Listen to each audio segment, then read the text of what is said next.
I posted a video that was viewed over 6,000 times. Unlike all my other videos that have been viewed over 99,000 times, it stated that there was no evidence that any God exists, and invited theists to prove me wrong by providing their evidence that any God existed. Of course, I got no such thing from the theists, but here's what I did get.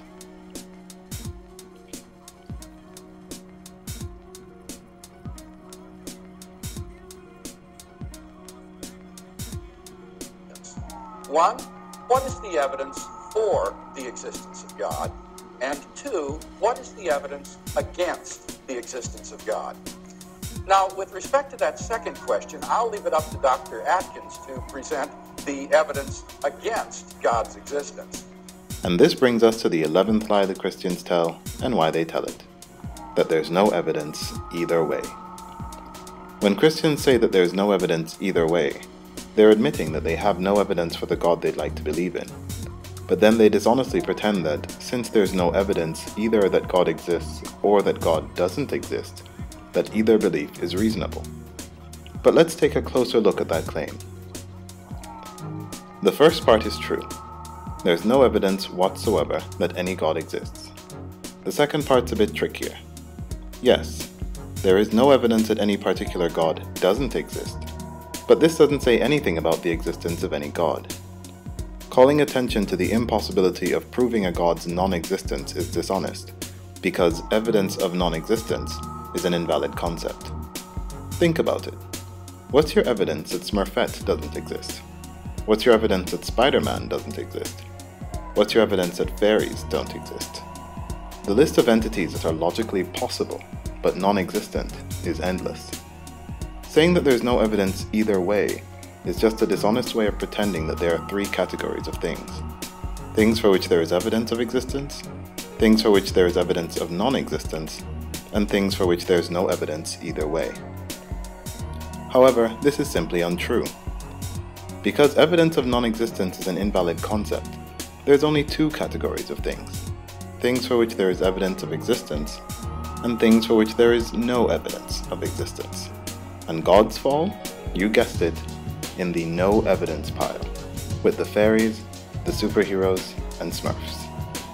Believing in something is not justified if there's no evidence either way. Belief is only justified if there is evidence that the thing in question does exist.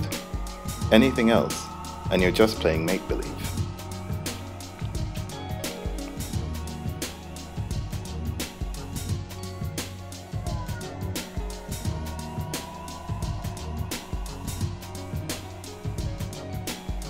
People who use this dishonest tactic do so because they have no evidence for something, but they'd like to believe in it anyway, so they pretend that their belief is justified because the thing's non-existence hasn't been proven. But people who are interested in the truth have no need for such deceptive nonsense. Louis Pasteur did not challenge others to prove that germs didn't cause disease. He demonstrated that they did.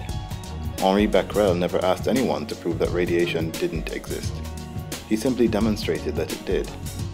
And even today, when ignorant and dishonest creationists say that there's no such thing as a transitional form, Aaron Ra doesn't challenge them to prove that transitional forms don't exist.